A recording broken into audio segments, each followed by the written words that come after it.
call this committee of the whole to order. The only thing on here is a review of recommended 2019 budget. You want me to start up? Absolutely. Well, first of all, I just want to say thanks for the opportunity to work with the village. I really appreciate it. Today was the last day in the office, and tonight's my last presentation. So I've been trying to help David get his feet on the ground, and then one of the things we talked about was working through the budget presentation. I apologize that we weren't able to get you a printed copy before tonight, but in talking to David, what we thought we would do is walk you through tonight the budget, answer any questions you might have. If the board really wanted to have another review session before the public hearing is scheduled for November 15th, you can do that. I think it'll kind of depend on how the conversation goes tonight. So my plan tonight is just to walk you through the binder that we gave you this evening, or you picked up today, just to kind of do an outline. Some of this is similar, some of this might be new. I did a cover memo. I'll just walk through the cover memo real quick. I think you're all familiar with the fact that our budgets have to comply with, it's actually Act 32, the state of Wisconsin, that talks about levy limits. The key in looking at this budget is that the levy limit allows you to increase your levy by the amount of net new construction in the equalized value. For the village of Hortonville, that's 3.6%. So that's worked into this. In total, the property levy in the general fund makes up about 42% of the total revenue of the general fund. In total, the proposed increase in the general fund is 3.6%, or $32,106. I'll show that in a minute. I mean, the total revenue is $35,835. The $32,000 was the increase in the taxes. Probably the most significant item to consider is that when you adopted your 2018 budget, the village had anticipated using about $76,836 of fund balance. Right now, the budget numbers as we walk through will assume that's going to happen, but in reality, I don't think you're going to need that, because if you were to take all that $76,000 out of fund balance, you'll have $72,395 left over. So you only have to use about $4,000 of the fund balance to have a balanced budget if everything holds true to projections. And I worked with staff and David to come up with the projections, just to see if there was going to be any money left over from 2018 to use for 2019.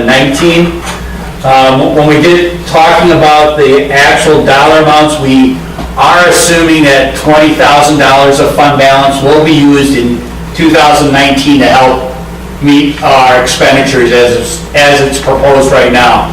So the good news is, instead of planning on $77,000, $72,000 or $76,000 coming out of your fund balance, next year we're down to 20. So we're trying to get to the point where we have more consistent revenues equal expenditures, which is kind of the key. As you know, when you look at the property tax necessary for the village, there's three components.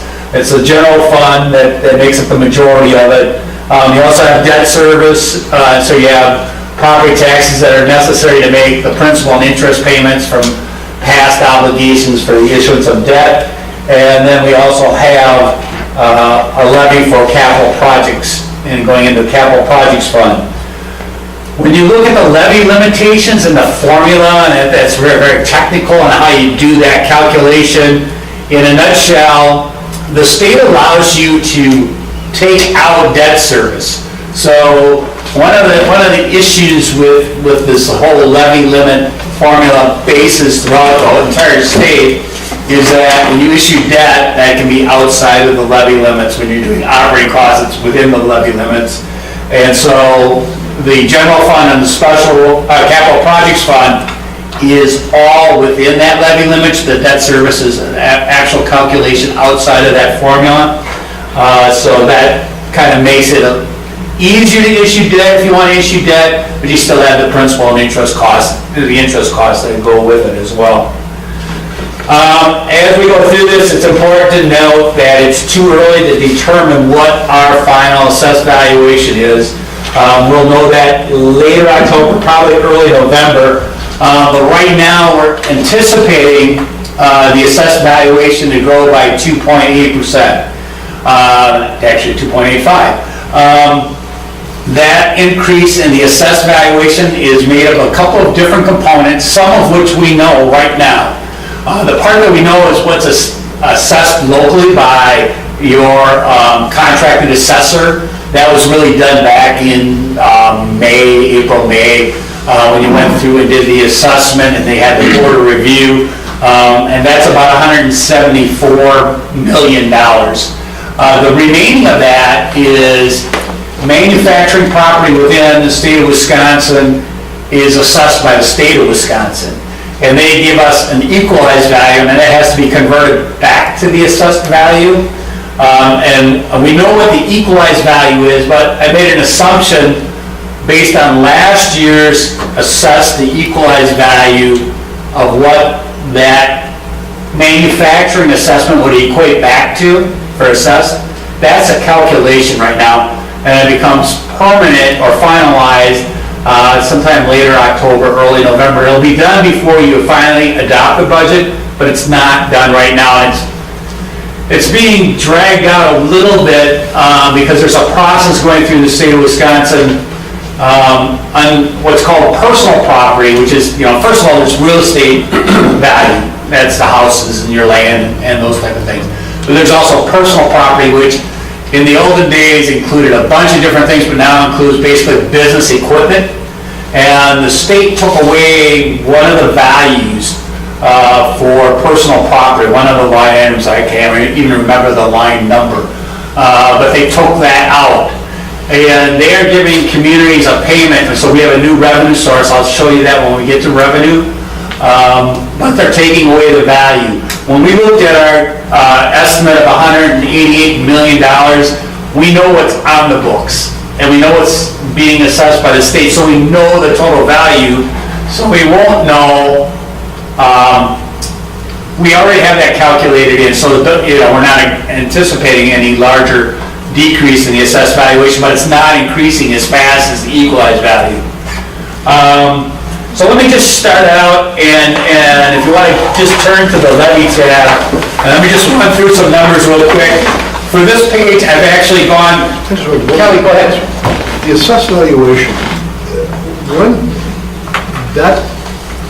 is that for the entire 2008? When is that? Is there a date that stops? Absolutely. And it is a statutory thing, and it's sometimes very confusing, but when you think about it and been exposed to it for a long period of time, property's always valued on January 1. Okay. So for our 2019 budget and for the taxes that you're about to levy, it's the valuation of January 1 of 2018. It's always lagging a year. 1 year behind. It's a statutory thing. Now, you need to understand, in the rare cases where you might have a disaster in your community, whether it was a tornado, which you did have, or a house burns down, and this seems really unfair, but it's always the snapshot on January 1. And on the opposite side, if you build a new house, and you build a new house in the middle of the year, you're taxed on the value of the land before you build a new house. You're not taxed on the house until the following January 1. It's just one of those statutory quirks. So everything you're seeing today is value as of January 1 of 2018. You'll do the levy when you adopt the budget in November. The tax bills will go out in December, and they actually have until next year to pay, so there's always that 1 year lag. So Very good question. So the big kick here probably was the assisted living, because that wasn't on 18s, that just got kicked in from. I'm gonna have to defer to Carl, because That would come in this year. You have 3.6% new construction. Right. Yeah. Okay. And so this doesn't count anything that's happened since January 1. Correct. So you can look at that for next year. Okay. So let me just show you, if you turn to your levy, and this goes back 6 years, Starting out with the 2013 budget, going through our proposed 19 budget. This is the levy that was actually made by the village for village purposes from 2013 all the way to what's being proposed to you for 2019.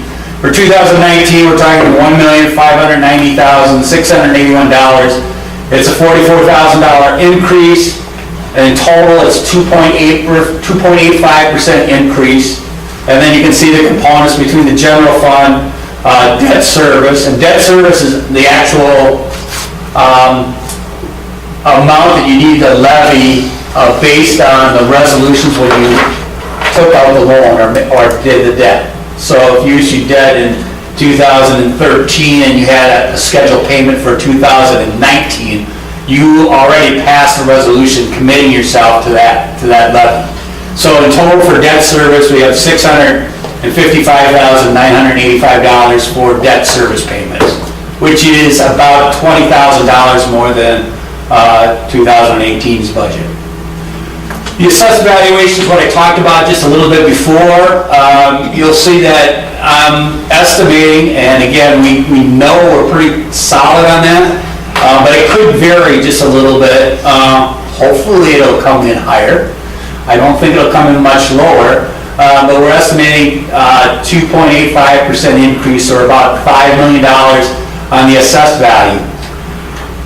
And that's the money that the assessor puts on it. If the state goes in and when you're levying different levies for like school districts and counties and those type of things, they convert that to a market value, and they do that through a sales analysis, and that's always a lagging thing. The state has already certified that our equalized value is $199,760,600. That's already a given, which is actually a 4.26% increase, or about $8 million. So right now, I'm estimating that gap between what's assessed and what the true market is going to inch a little bit further down to about 94%. Last year was at 95.7%. And that's what I kind of used in looking at to equate the equalized value down to the assessed. So the good news is, based on this budget that's being presented to you today, we're proposing that the assessed tax rate stays the same. It's a zero change in the rate. That was the email that I sent out yesterday. Okay, so we worked on an educated guess to come to that number. Gotcha. Based on prior years. Okay. So that's what we're waiting on. Okay. That's the information we're waiting on. That was in the email yesterday. And David and Jane should have that final assessed number before your public hearing. They can simply update the schedule and have that before you adopt the budget. You'll know exactly what that assessed rate's going to be. Okay? The only thing is, again, because the assessed rate is saying, what I did was I went back and looked at the tax on a $150,000 home, which I think you used in the past as kind of an average. I'm not sure if that's a true market average. That's just the number that was picked last year, and I just used it again. But again, because the assessed rate that's being proposed right now is the same, there'd be no change in the taxes on the village portion. What happens with the county, or the school district, and the technical college, and now the state's gone. So whatever happens to those taxing authorities, everybody approves a levy, and the levy goes into your total assessed valuation to come up with a rate. It's a simple mathematical formula. Lake District also. Yeah. And the Lake District. Right. Any questions on the tax summary on what this means? We got everything to balance without kicking it up. Pardon me? We got everything to balance without having to kick up the taxes, Yeah. which is a good thing. And this budget, again, assumes $20,000. I'll show you that in revenue. I'll just walk through the revenue real quick, and if you got questions, numbers, well, let me just do a quick, what I'd like to do is, the next page is a summary page. This is a new page that I put together based on my past experience. And For this and the other details, we basically have, and this is something new, I've actually went back 2 years worth of actual, and then we do what's the year-to-date amount, and that would be through July, because that's when we started looking at the numbers. All of the departments, myself, David, Carl, Jane, we've looked at it, we've come up with estimates on where we're gonna be by the end of the year. We compare that to what was actually budgeted for the year in 2018, and then the next column is what is proposed for 2019, a percentage change, and then the dollar amount change. Basically, as it's proposed, the budget for the general fund for operations is $2,209,299. The expenditures is exactly the same. I talked about using some fund balance that's actually showing as another financing source. I'll have a detail page in just a minute, but this is kind of giving you a big picture of the revenue and expenditures, and the expenditures are classified into general government, public safety, public works, health and human services, culture and recreation, conservation development, and then other financing uses. These categories, these broad-based categories are really defined by the state of Wisconsin. All communities have to put all of their revenue and all of their expenditures into the categories you see in the summary. But then we break it down and have more detail on that. So going back, you can see that in 2016, actual, you end up spending more money than you collected by $19,000. In 2017, you had a surplus of $76,000. It's hard to really look at year-to-date because our revenue sources don't match up with expenditures, so I wouldn't put a whole lot of concern in that revenue less expenditures year-to-date. But the estimated year-end and the budget is what was adopted by the village board, the adopted budget. And then our estimate is year-end is that we'll be in the surplus.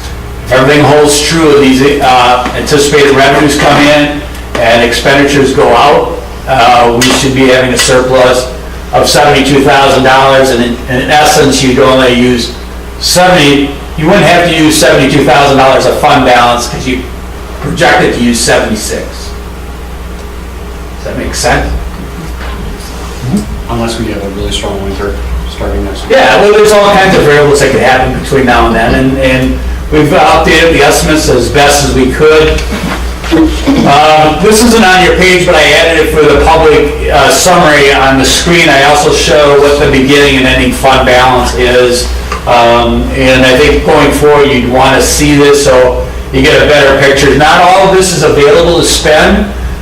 Basically, at the end of 2018, you should have a fund balance of $1,153,361, and then that would be carried over into 2019.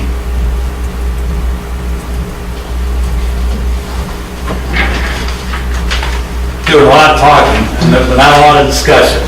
Maybe there's probably more discussion when we start talking about some of the detail. So your next page, and it'll be right behind this kind of blue or bluish purple, whatever color you have. We try to be kind of bluish. Is the revenue detail. So the first grouping in the summary was taxes. Here's where we anticipate. Let me get up to that, sorry about that. Tax revenue to be a total of 962. Of that, 923,000 is general property taxes, and then there's a couple other miscellaneous tax categories. Any questions on the tax revenue numbers? All right. Intergovernmental revenue coming in from other sources. We do know what the state shared revenue is going to be. It's relatively the same as 2018. If you go all the way down and we don't even have an account number, the account number is blank on the far left side, you'll see there's a new revenue source that'll bring in $7,860. That $7,860 is coming from the state of Wisconsin to offset the revenue that we would have collected if they would have kept the assessed valuation for that one type of personal property. It might be a category. While they give us the $7,860 as a new revenue source, they're also not, they're reducing our levy limits by the $7,860. And we can talk about that more later, but they're saying, okay, we're gonna give you this money, but you can't levy for it. So they reduced the levy limits by the $7,000. So the personal property tax, there's still some personal property tax? Yes, it's only one category. David, can you give me that folder? I can tell you the line item, maybe, if I, That's part of the reason why the whole process got slowed down, Department of Revenue. That has been bogged down because what they're doing is there's a special assessment that's going from the TID districts and they're trying to figure out the assessment ratios. That's So- why everything's backed up. The reason I ask is when Diane first said that the state was looking at this, that if they got rid of the personal property tax, it'd be a $92,000 hit for the Right. village. right. And then they didn't eliminate all of it. There's different codes. There's a code for boats, watercraft, and other non-exempt, and we don't, actually, Hortonville doesn't have any. There's a code for machinery, tools, and patterns, and, I don't have the 18. I think that might be the code 2 is the one that they reduced.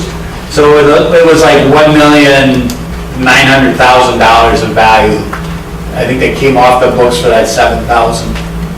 And then there's also a classification for furniture, fixtures, and equipment, and then other personal property. Assessors don't like assessing personal property because it's all self-reported on forms, and it's hard to validate those numbers anyways. But I know some businesses don't like it either. yeah, I know. Other governmental revenues besides that, I think the biggest thing is the state aid for roads. One of the things that's a little bit different in this budget than what the village has done in the past, and I talked to Carl a little bit about this, is for whatever reason, some state aid was moved into the capital projects fund, and I think it was $15,000, and we don't know how that was calculated. But our proposal is to put all of the state aids into the general fund just because I think a cleaner representation of what you collect from the state for aids for streets. Why would you do that? Why would you put it in capital projects? I don't know. It must have been left over from a specific project at one time. Oh, okay. It didn't make sense to me. It's not actually an increase, it's just an increase here, Right. but a Yeah. decrease somewhere else. It was still about, I think it was only like 118 or something. Yeah. And it's a little bit more. Yeah, but not that much. Yeah. And then other revenue from other governments include their payment from owls and the veteran graves and those type of things, so. Any questions on intergovernmental revenue? License and permits is the next section. It usually stays fairly constant. The only thing that we did look at is Carl and I talked about the water and sewer hookup fees that come into the general fund. We have $10,000 in the 19 budget. It looks like it'll be about $10,007 at year end. We had $7,617. We only had $3,000 in last year's budget, so it looks like it's a big percentage increase, but it's kind of a relatively smaller dollar amount. It's about a $7,000 increase. And then we got about a $2,000 increase in building permits.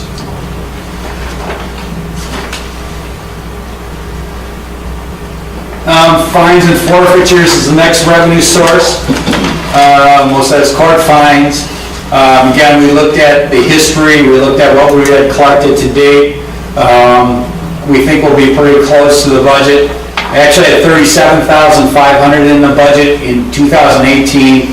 We're projecting $35,000 to be collected, and we left the budget at $35,000 for 2019.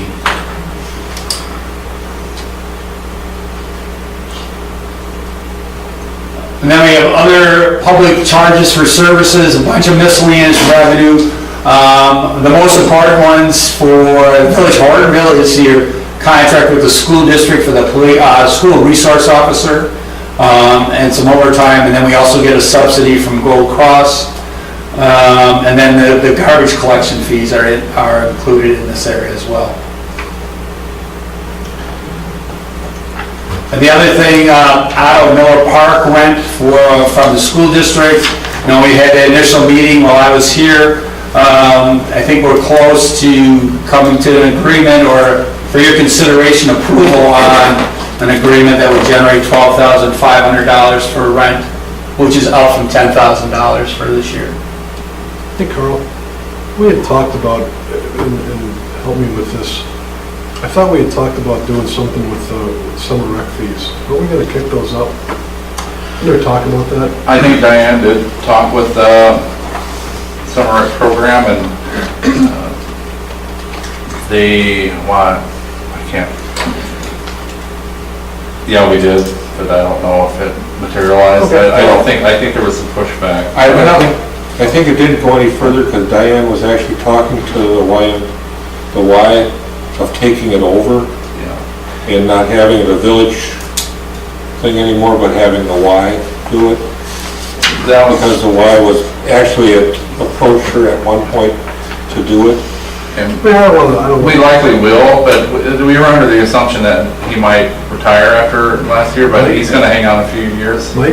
Yeah. I was gonna say, Mike's been saying about retiring for about 5 or 6 years. I got these numbers from Mike, and he just sent them in. I did not have And any. again, I mean, it's not gonna kick the budget up but a couple $1,000 probably. I was just No, curious, I but- just saw it look like the same. I think it'll eventually happen, but for now, we're just standing pat. No problem. He limited how many people could come into rec last year. That was the difference. Yeah. Okay. That's why he Yeah. probably lowered this number. Yeah, he Because limited didn't he it. say 150 and the year Yeah. before he had like 200? Oh, yeah, I know or we've been something. inundated, but it's also a cheap babysitting service. But we were Well- thinking that, But he did kick up the, Okay. he did kick up the enrollment Okay. on it last year.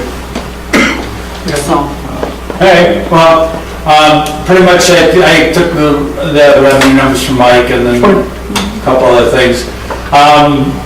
Again, we're hoping that the rent of the Opera House and the community center come in at those numbers. These are just kind of placeholders, looking at past history.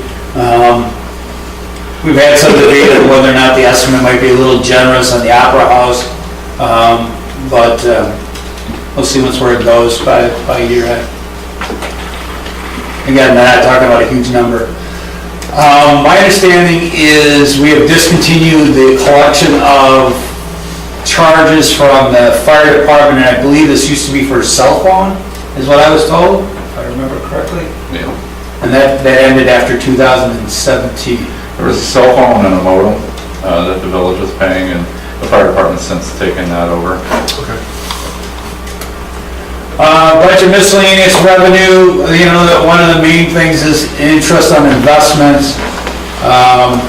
Last year's budget was 10,000. I'm looking at where we're at through the end of July, I think, and we're hoping we get closer to 17,000 by the end of the year, so put $15,000, excuse me, 15,000 in for 2019. And that's probably the only significant change in miscellaneous revenue. General fund balance, again, it was anticipated that $76,836 would be used. For just figuring out the numbers of where the entire general fund was going to be at, I left that as a full commitment, but then, as you see in the summary, we anticipate there'll be a $72,000 surplus, so in essence, you're only going to draw this down by about $4,000 from a pure accounting standpoint at the end of the year. At this point, I don't have any money being pulled out of the comprehensive plan reserve, the capital projects for the payroll, and so we don't have any other financing sources coming in. So walk me through that fund balance again, because I'm not sure I completely understand it. So we budgeted $76,000 that we would be using just unassigned general because we were so tight on budget, we just wanted to have this money available to us, correct? For the most part, I mean, that was, Yeah. and we're not going to use $76,000, we're going to use somewhere in the neighborhood of how much? Probably about 70. So are these the monies that are sitting in reserve accounts? Yeah, In their well, accounts? it's hard to explain because it's not really a cash reserve account. What it is it's an accounting, think of it this way, if you're running a business, you have, everybody understands what assets and liabilities are. And in a business world, the rest of that is owner's equity. You know, that's kind of, you know, the amount that the owner would have invested into his company. In governmental accounting, you have assets and liabilities, and the difference is called fund balance. That's just how they balance the debits and credits. So, you know, the assets are on one side, you take away the liabilities, what you got left, you don't have an owner's investment, you actually have a fund balance. Right. So, in your general fund, we have at the end of the 2017 audit, you had $1,080,956. So that's an audited number. And then what I did was I rolled that forward and backwards. So all that will depend on revenue that comes in less the expenditure. So whatever's left over kind of goes down to the fund balance. Right. So the fund balance, again, but. But some of this is assigned, and some of this is reserved to meet your other obligations, so you don't have the ability to spend $1 million. I understand that. Okay. But that $76,000, that was reserved to spend during 2018. Correct. Year. And what I'm trying to understand is, we're not spending 76,000, we're spending 72,000? Is that what you're saying? You know, you'll have, if you look right here on this sheet, you'll have actually, if you use, let me try to how that explain. If you use all the 76,000, you'll have 72,000 left over, so you basically only have the $4,000 that you'll have to draw down instead of 76 to make it balance. Okay. I'm not sure I understand that, but I don't want to dwell on it. Oh, that's okay. If I'm not explaining it very well, okay, if we use if we were to take away from the fund balance $76,000 and to make it balanced, but we don't have to take that away, we only have to take $4,000 away to make it balanced. Okay. Okay. I get it. Is everybody with me? If I'm not, then maybe I'll try it. And what, We just didn't have as many expenditures as we thought. Right, and you can look at the summary page, and you can see, you know, estimated year end, we're coming in about $20,000 more on the revenue side. But your department heads have really done a good job. Based on expending, we're probably about $50,000 under budget on the expense side, and that's a credit to everybody that's managing their budgets, planning for expenditures but holding off. And quite honestly, it's also, you know, not having some of the personnel during the entire year that you thought you might have. When you did the budget last year, you had some time without a chief, you had some time, you started in 2018, Alex? You had some time between library director, and some time between administrators. But in addition to that, you also had department heads watching and not spending. The hardest thing to do as an administrator is to try to encourage people not to spend what's in the budget. I mean, departments, and I've done this for many years, departments like to spend what's in the budget. It's a credit that you're coming in 50,000 less and they're only buying the things that they really need. And that's an atmosphere I think you want to encourage. We have good department heads. so then what, okay, so this virtual $72,000, where does that go? Does it just get put in, It gets put back into your fund balance. okay? And again, some of that fund balance is reserved for liabilities, and you want to have some of that for emergencies. I mean, you never know when a tornado is going to come through town, you never know when you might have a flooding event, you never know when you might need that. And the other thing is, if you just look at the pure operations of local government, you're getting most of your money from the state of Wisconsin. You only get 15% in July and 85% in November, but yet your payroll goes during the entire year. I mean, your cash flow for a local government unit is really bad. I guess what I keep thinking a reserve account is because don't we get this list later on? Remember seeing that big list of all the different reserve accounts? Yeah. And we eliminated a few that were just useless? Right. That's what Ailer is working So some of this money could be, if like there's a projected project in the future, could that be put into some reserve accounts? Or Yeah, and you wanna look at that very carefully, and you're right, it could be there, but you also wanna make sure you maintain a healthy fund balance for all the right We reasons. have to, our accounting people always tell us that our fund balance needs to be at a certain amount. Right. Can't go, it's not supposed to go below a certain. Right. They'd always like to see you put more in. Correct. Yeah, You can't call it profit because they're the government, but they want to see you put more in. okay. It was just funny math that it was screwing me up. I know, it's that government doing their goofy accounting stuff. It's to keep accountants and administrators and treasurers and employees. So I kind of went through all of the revenue. I don't know if there's any other questions on revenue? Okay. Just move some of these folders onto the side real quick.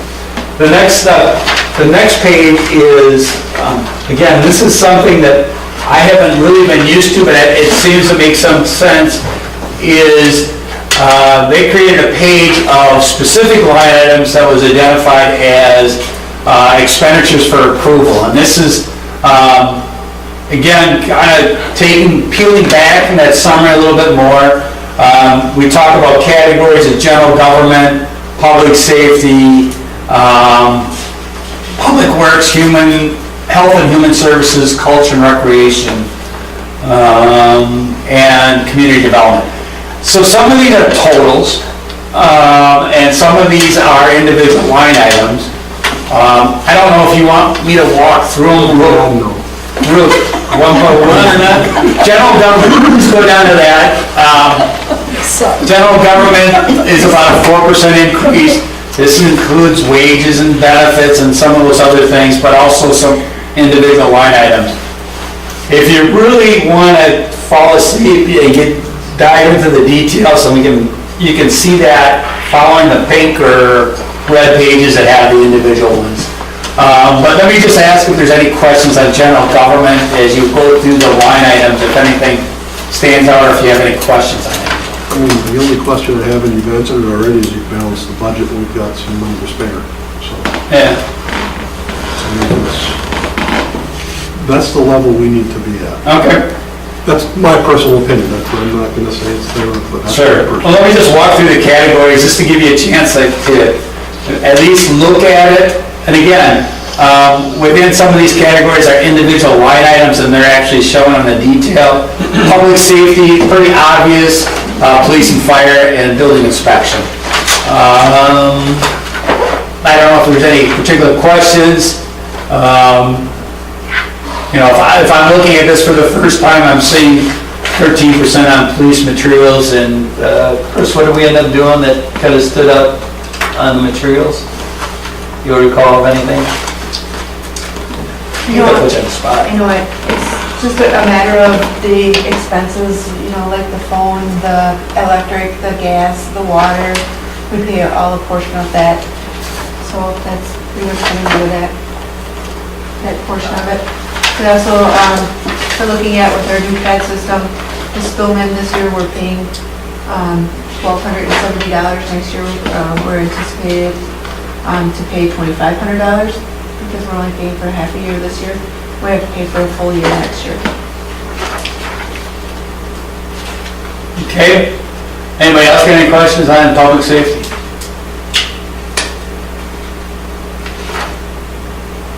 Okay, the next category is public works, and I don't know, Carl, do you have anything you want to add? I just mentioned, I put a little bit more money in snow and ice control next year.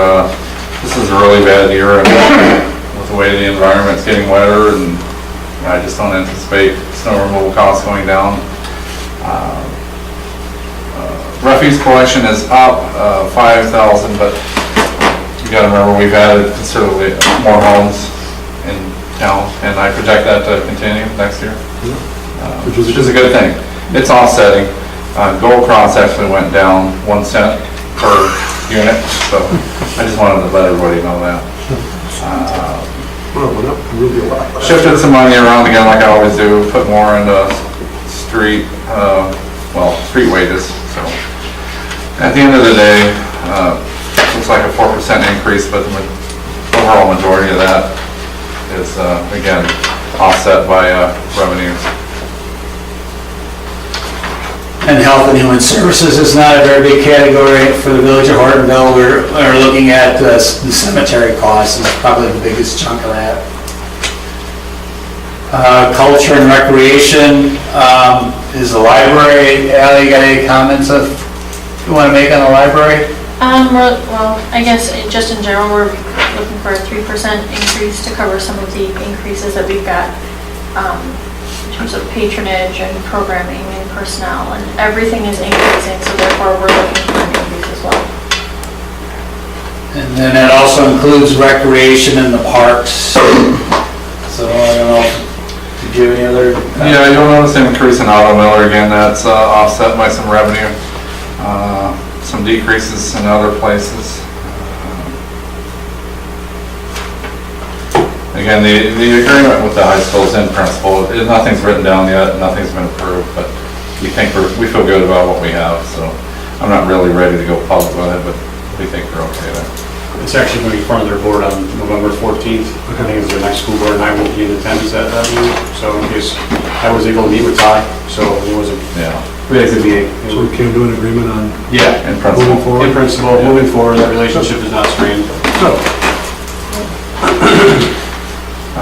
You'll see a reduction in other Halloween. We had other celebration supplies. Some of the rentals that we had anticipated last year, like babysitting and those kind of classes, again, they're not materializing like we thought they were, but it's offset by revenue. It's all balanced. So if there's more classes and more expenditures, then there's more revenue. So really means nothing at the end of the day. So, all in all, it's pretty good. Okay, conservation and development, including basically some planning and cost. Nothing really earth-shattering in that area. So I don't know if anybody had any specific questions or requests. And then Does this where it comes under if we do start working with agreements with our neighboring towns? Does that go up? Yeah, that's included in the budget, and we had a conversation with East Central Regional Plan Commission, and they're willing to take that on as an East Central topic that wouldn't get charged back to the village of Hortonville. However, if you go back to general government in the attorney section and the details under contractual services, we put a placeholder in there in case if we decided to draw boundary agreements with the neighboring towns, we figured it'd be a little bit more in attorney services in 2019. But nothing in this category. It actually falls under their technical assistance program. So as you can see, there's a 35% increase in the attorney's fee on page 1 of the fund monitor for approval. Okay. I know when we thought maybe there'd be a small fee. It sounds like free and clear. Yeah. The fees that they were looking for is expansion of, they want to build some flat maps for growth, for future growth. That might be a program that would come to some scrutiny, some pay for them. Didn't mean to cut anybody off. Other financing uses, that's where we kind of take some money out of the current operations and set it aside for future expenditures. In the past, you've put money into $5,000 for village-wide reassessment into the future. So that's being planned. $40,000 to the water and sewer utility fund. Can't remember, was there a specific plan for that, Carl? No, that just goes over to the utility as a revenue source. Okay. We do have a small contingency, again, It's small, just to kind of make the numbers kind of balance, the budget balance. It's not as hefty as you might want to, but that's another reason why you have your fund reserve, your fund balance reserve, or fund balance. And then a small amount getting set aside for education. That has been done in the past, so I left that in. I noticed we don't have anything in, not that we've been all dealing with it all that much, but our strategic plan implementation, which we kind of let go by. Yeah, I thought, here's my outside viewpoint on that is, I think you want your new administrator to kind of get his feet on the ground and talk. I'm thinking that might be a good thing to put into your 2020 budget. Okay. I just thinking with the priorities, it might be best just to kind of wait one more year on that. Okay. We have been achieving some goals in there. Yeah, and A lot of it is just kind of falling into place. You know, whether it's grants, whether it's assistance to the Lake District. We're making progress in it. you know how much work we put into that a Yeah. couple years back. And we've been talking about having a meeting, so maybe For after, a year, yeah. well, we probably should after the first of the year. I think it'd be nice to do. And maybe, Engage it, maybe update where we're at, that kind of stuff. you know. Yeah. If you want to put a placeholder in, we can. You would just have to draw some more, probably, I would recommend you would draw some more out of fund balance and not. And I'm not saying we throw money into it, my only comment really was, it would be nice to re-engage it and Keep start. the ball rolling. Yeah. Okay. I don't know that we need to throw money at it, but it would sure be nice to pick that ball up again. I want to speak to your reassessment fund too. That, moving forward, that might be another fund that we could possibly do away with, speaking with Bomar and then accurate appraisal. And I believe this is on Thursday's agenda as well.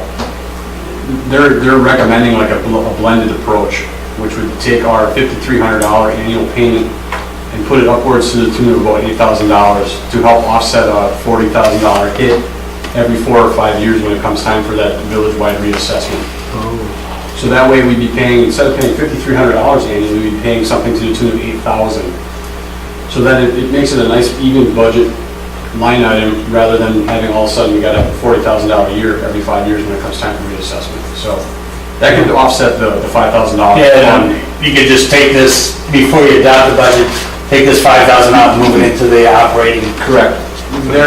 Speaking with Bomar yesterday, he also, the history of the village, it's not required for this year, probably not even required for next year, for 2019. They're looking more at 2020.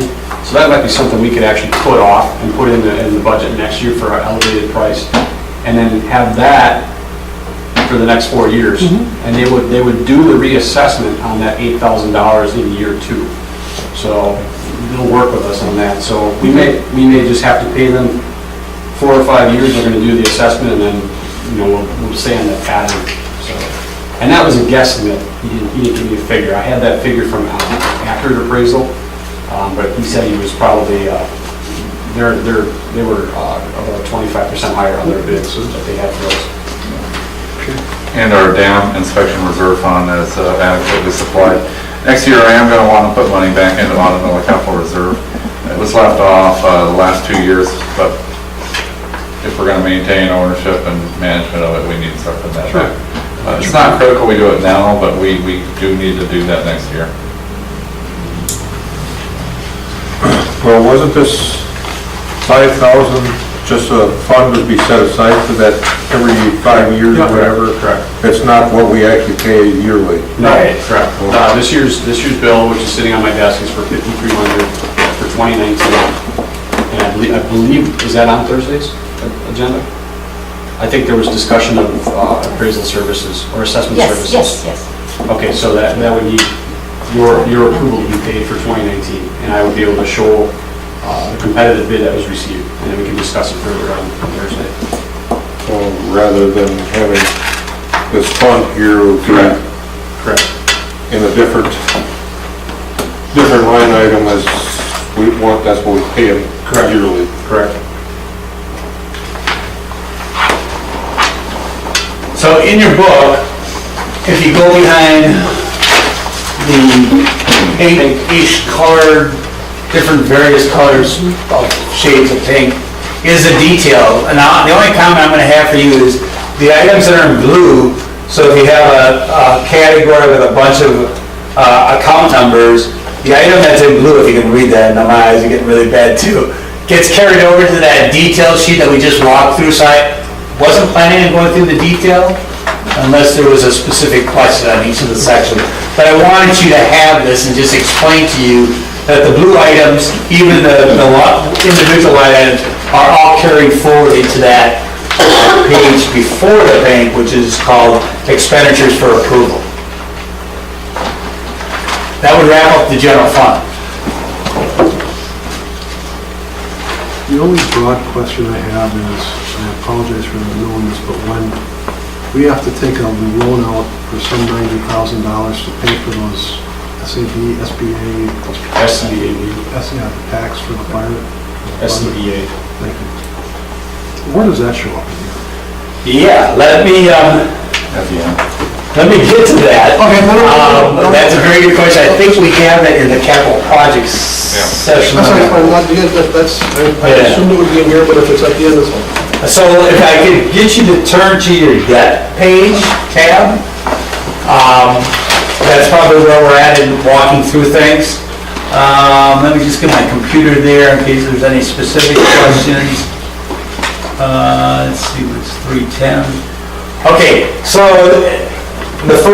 there's two pages. The first page is the revenue, and it includes property taxes, and you can see the history behind that. It includes some other sources of funding. Some of that is issuance of debt. Some of this is transfer from TIFs, transfer from capital projects, transfers from water and sewer. Gets a total revenue page. If you flip it over on the next slide, is all of the loans that are outstanding right now, and the payments that are necessary in 2019 to make those loan payments. We categorize principal as separate from interest, and if there is a question, we'll take a question. Otherwise, I wasn't planning on going through note by note or loan by loan.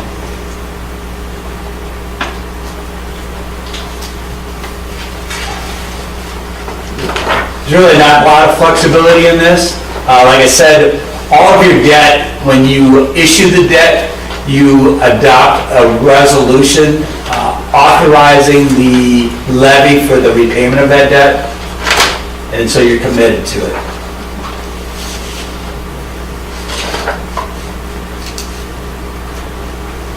And if there's no questions on that, we can go to capital projects, or I can wait a minute yet.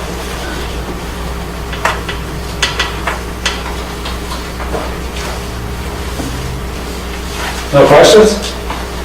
The next tab is, I think, where we're going to find the capital projects. What ended up happening, and again, remember I told you how we had to deduct $7,000 because of that personal property aid payment? And in essence, that really came out of the levy that's being proposed for capital projects. So right now, the budget shows $10,748 coming in. We do have some extra fund balance in this capital projects that we can use for projects. We have money coming in from the state of Wisconsin under intergovernmental revenues for a grant on one of the projects, and help me out, Kyle, which was that? Grandview.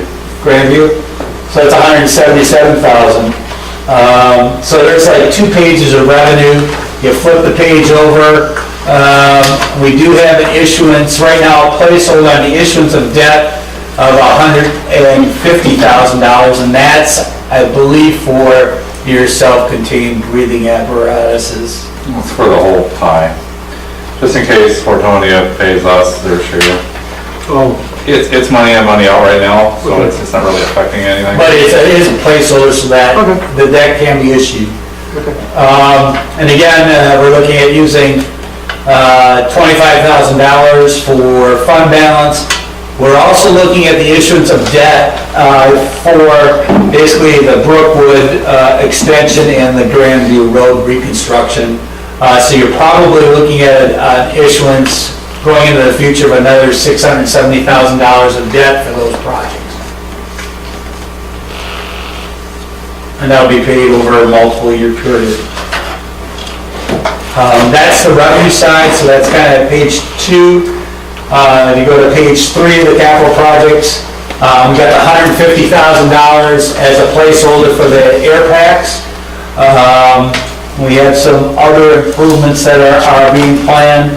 I don't know if anybody has any questions on what's being planned in the capital outlay section. Some of the columns we have on the side of our notes that aren't showing up in here.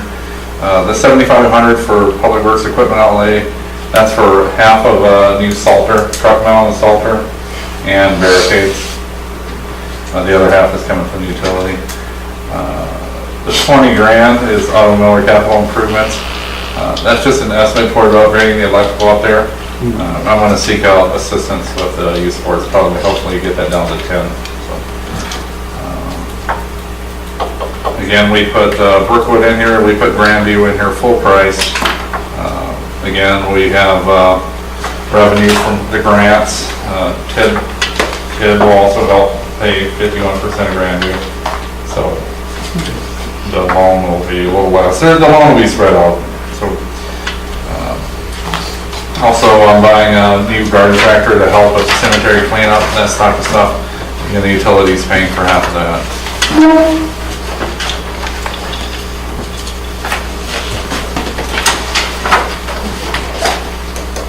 We still contract cleaning up the cemetery, just so we do a lot of work up there ourselves as well. So the current tractor is one south.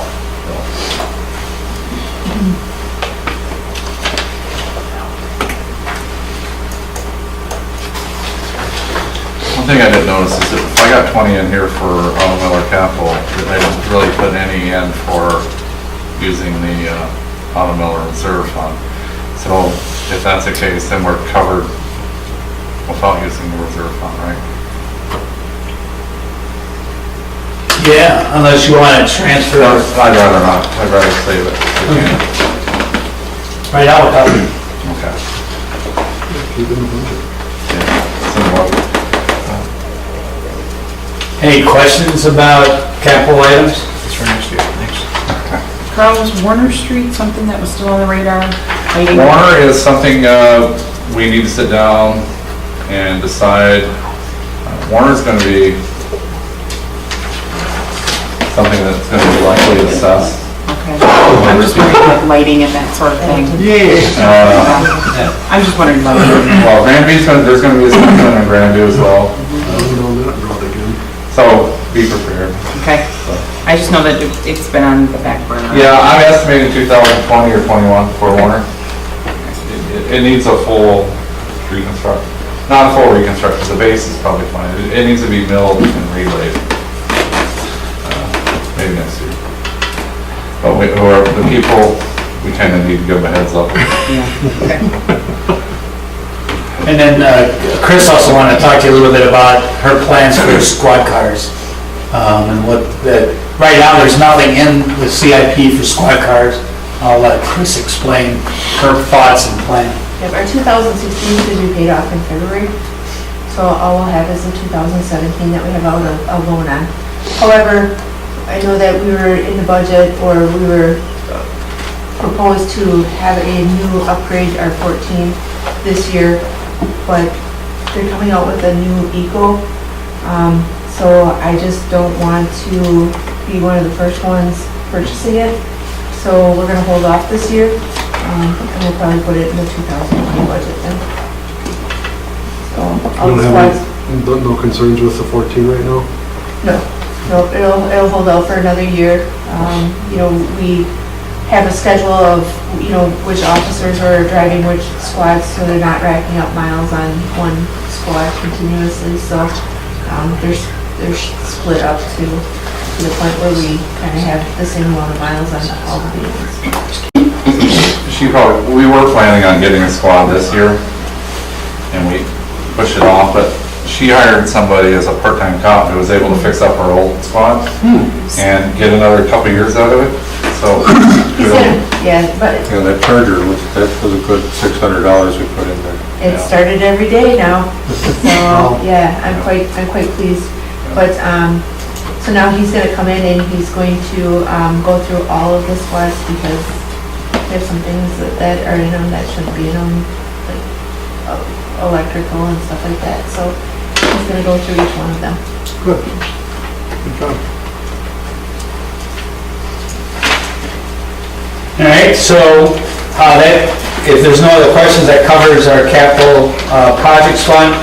The last tab, it says TID 2 and 3, but we all know we have 4 and 5 as well. TID 2 has been closed out, but because of the timing, there still will be an increment next year. And so each tax increment district has its own page, so there'll be a page for TID number or TIF number 2. People use TID and TIF synonymously, so you can just kind of, one's tax increment financing district, and one's just tax increment financing. So, and then a separate page for 3, 4, and 5. So, there's not going to be a lot of expenditures, except we have to transfer money in to make the last debt payment. We'll have an increment of about $310,000. So there should be some excess funds in TID 2 when we close that out.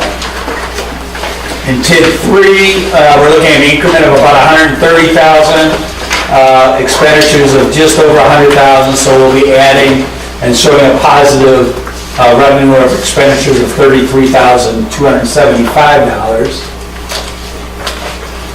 In TID number 4 on Main Street, relatively small. We're just collecting $19,000 of revenue, and there's no expenditures on the expenditure side at this point in time for TID 4. In TID 5, again, kind of smaller dollar amount. We anticipate $10,700, and just a small expenditure for some audit and Elder's fees. Now, is it TID 4 or 5, or will be using some for Grandview? TID 3 will be. TID 3? I keep TID 5. messing up which one's which. Yeah, TID 5 is downtown, that'll be more of a receivership. Once TID 3's really up and booming, which hopefully won't be long. You know, I think we probably should have had about $1,000 of expenditures in TID number 4 that got missed for audit fees and Eller's expenses. We should probably add that before you adopt the budget. Just looking at it. Yeah, now you'll have a surplus of $19,000, but I think we should add $1,000 in that got missed in line 213. 1,000, you said? 1,000, yeah. So, again, I apologize for giving you all these numbers tonight, but I wanted you to have some time to think about it. If you want to go through more details, or you have more questions, you can probably schedule it as part of one of your regular village board meetings, or if you want to have another committee of the whole. Right now, the plan would be to publish these numbers. We have to do a formal public notice for 15 days. I've talked to Jane and David, that's actually going out this week on Friday. The public hearing's set for the 15th. Listen to public comment, and then your tradition has been to adopt the budget by resolution that same evening. Again, if you have questions, you can talk to David. And if he can't answer them, or Carl can't answer them, I can always make myself available to help answer questions. But I've sat down and worked very closely with David and Jane and Carl in putting this together. Everybody's done a great job in helping out. I just kind of threw in some of my expertise to help make this all fall together relatively short amount of time with everybody else's work schedule going on. Oh, this was great. Thank you. Did we somewhere in the general fund put in something for the video equipment? You know, we were just talking about that. Just tonight. Because that was one of the things that we were promised that would go into this budget. Yeah, we actually don't need that much, just, Right. you know, a few $100s. Yeah, we're gonna get it. Probably, we're gonna probably get it and assign it to, About 500. Nathan.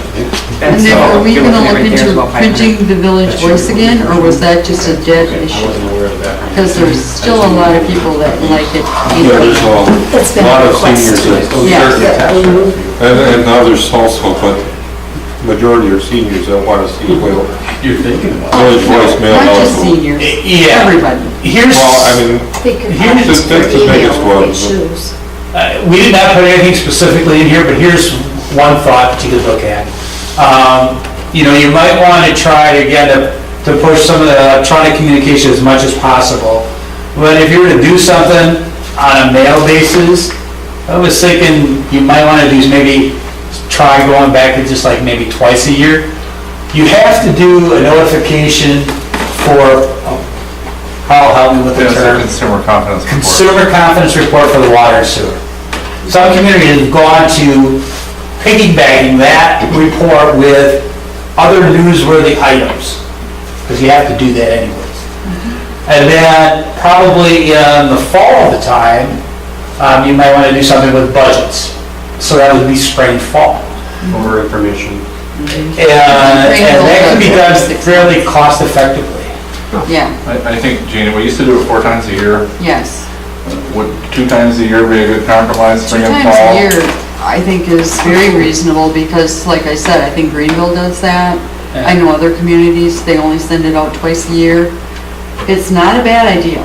Plus, you know, We had that. the work involved. Do you recall where we had that in the budget? People liked having the garbage and recycling calendar that they, That was a nice thing to have. That's always, people are always looking for that. That I'll would be more be honest beneficial. with you, I love the Village Voice. I mean, it was, we used it Yeah. and referred to it quite often. Because the budget was really tight last year, and Well, no, Yeah. we did what we did. Yeah. I have no regrets on what we did, but I think it's a good question. Can we do something as an and compromise? some people, We would have to probably find another $2,000. Or Is it at least possible? $2,000 somewhere. Right now, we got 500, we spent 5,000. We'll see if, I mean, we gotta finalize it, right? I mean, can we go $2,000 on it? Yeah, if you want us to do that, we'll try to find it. I think it would be, I personally would like to see it if we could do it. in the town, Twice a year. gives back. I think I like the spring and fall, because I can get information out there about yard waste, that kind of stuff, fall, snow removal, that kind of. That'd be perfect. Twice a year. would be- I think that'd be a good compromise Yeah. between electronic and wall paper. And also, are you okay with your, cost on your dump site, on the, Yeah, I know it was a bitter pill to swallow for a lot of people, but the amount of brush coming in down there has dropped off significantly. Good. We never had a problem with yard waste, grass, clippings, leaves. We'll take as much as you can because we process it ourselves, but, no, we're doing a lot better. Right now, we're gonna continue to, open it up on the weekends for the next 4 to 6 weeks. But during the week, we close after work, and we'll probably, after this, all the leaves are cleaned up in the yards, we'll probably go back to closing it off after normal hours, so.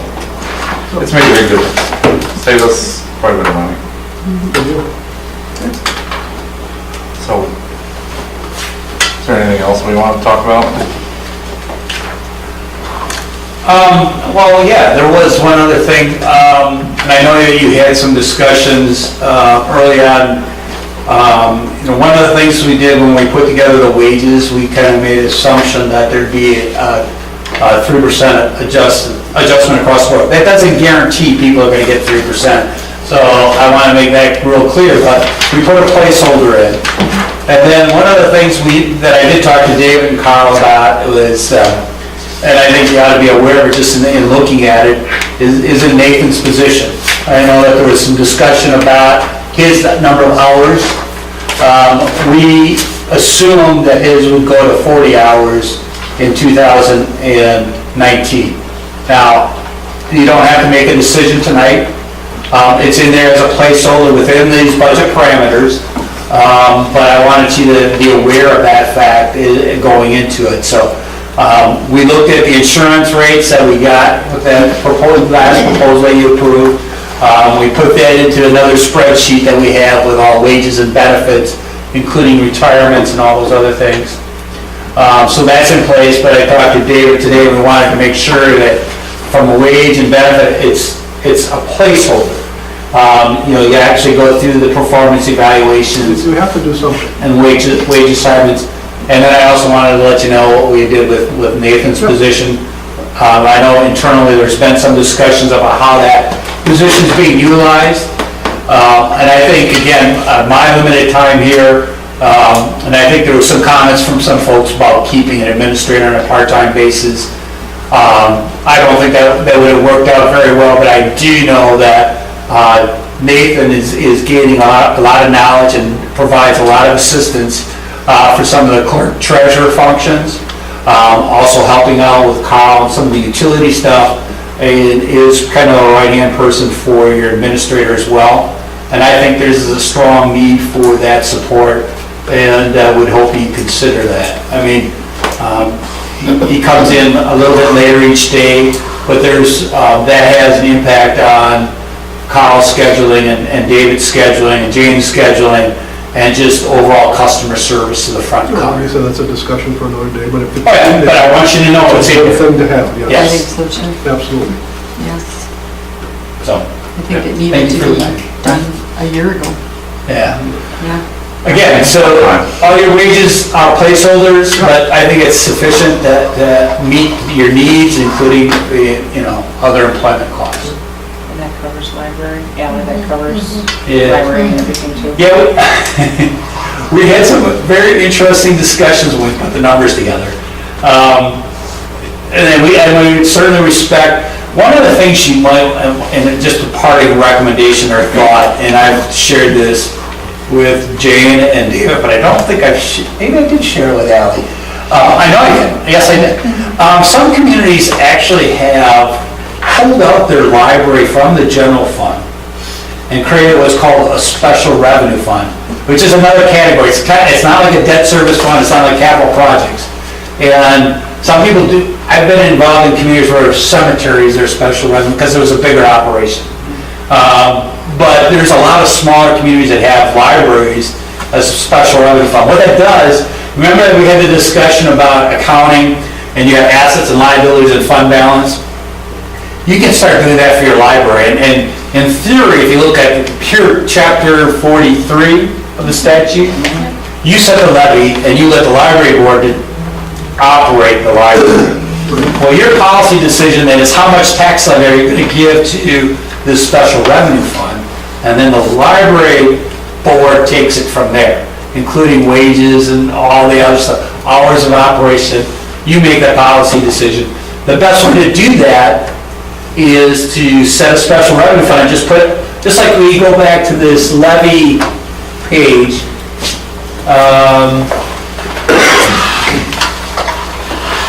under my tax info, you would have general fund, you would have library for Hortonville, that would be only a special revenue fund, so you'd have a line item there that say library, and then you'd have debt service, capital projects in total. The long and short of it is, if they build up reserves and they wanted to do something, they can do something. Right now, the way it is all the library's operations is kind of co-mingled with all the other village operations. And so when we started looking, to answer your question, when we started looking at it, there's not a lot of, but I know the library board has some ideas and thoughts about staffing and things going forward. If you look at history, and where they're at in 2018, it doesn't really support the 2019 number, but it's in there, and it's in there based on what the library board approved. Did I say that okay? Yeah, and actually, I did reach out to the head of Owls, and in turn, she connected me with our representative at the DPI, who said that a special revenue fund is a really good idea. Bradley mentioned that last year. It's About cleaner. pulling it from the general It is. fund, Yeah. doing a special revenue. That's why I was asking, because Yeah. Bradley did mention that last year. Yep. So is that something that this board creates that special revenue fund? Is that, You could do that, or you could just kind of give some direction to your administrator, and he can Okay. take care of that. because Owls was really Yeah. trying It to, doesn't have to come from the library board okay, at all. I would have been cleaner.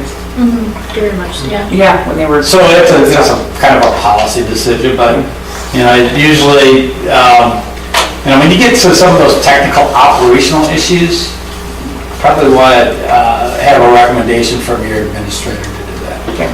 So about the only difference with that is what the line item is in here, everything else would be basically the same? Or they would be basic, it's just another way of accounting for it. You know, it would be, again, each fund is its own accounting entity. So you'd have your own assets and liabilities and fund balance. I know Alvis was suggesting that last year, and that would be a good thing.